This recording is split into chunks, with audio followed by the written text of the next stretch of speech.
शराद ते मैं जनाब इकट्ठे असीं रहिंदे सां। उठे हैं दोवें काम ते जाण वास्ते ते वो मेरे तो पहला निकल गया। फोन मारिया फिर उन्हें फोन भी नहीं चुकिया। फिर मैं कहा उस दा टुर गया होवे क्योंकि दरवाजे दे अगे एक बस है वो भी जाती है उत्थों। कोई 3 मिनट का सफर दे अगे गया ते अगे एक बंदा लेटे है ते दूसरा बंदा खलोते है। जो मैं नज़दीक गया मैं वेख्या ते शराद सी। उन्होंने पुछण लग मैं शराद की होई वा किन्ने मारी। शराद बोल नहीं सकदा क्योंकि इन्ना को खून ओहदा वग गया सी। वो जनाब मूँह खोलदा सी पर ओहदे कोल खुलदा नहीं सी। खून ही खून सी। मैं बहुत परेशान हो गया। 5-5 मिनट बाद करते रहे ने एंबूलेंस से पुलिस नूं फोन। जिस टाइम बंदे की डेथ हो गई सी ना उस टाइम वो आए ने, पहला नहीं आए। पहला आ जाते तो हो सकता बंदा बच जाता। सानू अगर जे थोड़ा जिन्ना अफसोस है तो अपने अंबैसडर साहब ते वो एक दफ़ा भी ना उन्होंने को सानू कॉल की है ना कोई अंबैसी दे विचों कोई बंदा आया। अंबैसडर साहब ने सानू थोड़ा जिन्ना भी होंदा है ना तहफ़ुज़ इस चीज़ का मुतलक दिता होवे।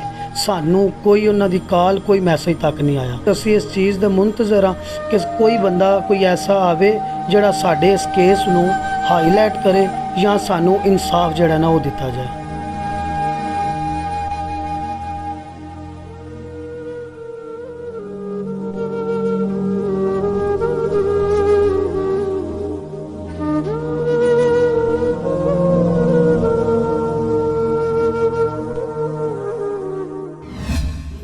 उस घर में जहाँ पे शहराज सफदर भट्ट रहता था, जिसका चंद रोज कबल बेदर्दी से छुरियों के वार से कत्ल कर दिया गया।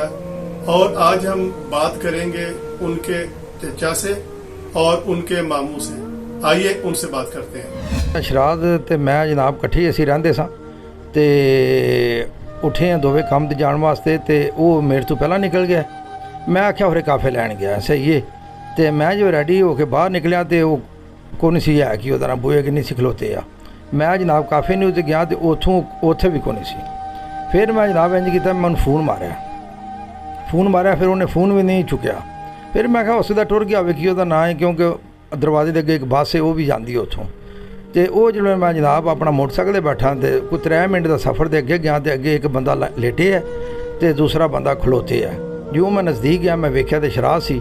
मैं बहुत परेशान हो गया जनाब वेख के। मैं जनाब उन्होंने पुछण लग मैं शराद की होई वा किन्ने मारी।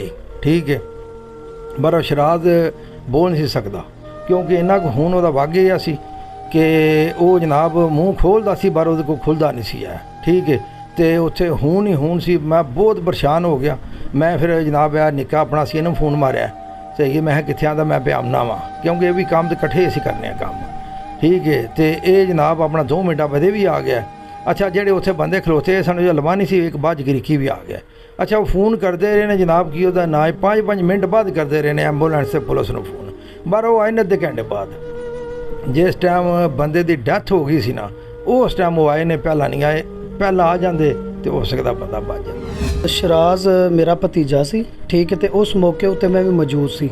सही है तो ये सारा वाक़या मामू जान ने दस्सिया जो कुछ भी होया साडे नाल। बाकी उस तो बाद सानू अगर जे थोड़ा जिन्ना अफसोस है तो अपने अंबैसडर साहब ते। ठीक है वो एक दफ़ा भी ना उन्होंने को सानू कॉल की है ना कोई अंबैसी दे विचों कोई बंदा आया कोई सैकटरी या कुछ भी उन्हों का कोई अंबैसी फर्द किसी बंदे आके सानू कॉल या साडे नाल कोई फातिहा दरूद या कोई इंसानी हमदर्दी बई तुसी साडे भाई हो। सफारत खाना एक साडा घर है पाकिस्तानियों का। ठीक है साडा पूरा हक है उस घर दे विच कि सानू कोई भी मसला कोई मुसीबत बने असी उत्थे जाके दरवाज़ा खटखटा सकने। लेकिन साडी उत्थे इन्नी की भी ठाल्टी नहीं है असी उस दरवाजे ते जाके अगर बैल दईए तो असी दसीए असी पाकिस्तानी तो असी अंदर इन हो सकीए। ठीक है अगर जिस अंदर इन होना सर जी असा अपनी हर चीज़ ला के अंबैसी दे विच इन होना। ठीक है तो फिर साडी इन्नी की भी ठाल्टी नहीं है उस अंबैसी दे विच ते असी भी उत्थे जाके ईजी होकर बैठ सकीए। ठीक है अंबैसडर साहब ने सानू थोड़ा जिन्ना भी होंदा है ना तहफ़ुज़ इस चीज़ का मुतलक दिता होवे। सानू कोई उन्हों की कॉल कोई मैसेज तक नहीं आया। बकायदा इस मुल्क की पुलिस ते जिहड़ा उन्होंने भी साडे नाल कोई ऐसा तावन नहीं किया। ठीक है 1-2 दफ़ा उन्होंने कॉल आई वो भी उन्होंने सानू कहा जी फलाने वर्के ते साइन कर लो फलाने वर्के ते साइन कर लो। इस दे बावजूद साडे नाल कोई फिल वक्त असी इस चीज़ दे मुंतज़र हाँ कि कोई बंदा कोई ऐसा आवे जिहड़ा साडे इस केस नूं हाईलाइट करे या सानू इंसाफ जिहड़ा ना वो दिता जाए। इतला मिली है कि शराज सफदर भट्ट के चारों कातिल गिरफ्तार हो चुके हैं। दौरान गुफ्तगू पुलिस की तरफ से कॉल आई थी और उन्होंने अपडेट दी है कि शराज सफदर भट्ट के चारों कातिल गिरफ्तार हो चुके हैं। हम ग्रीस पुलिस को खराजे तहसीन पेश करते हैं। जी।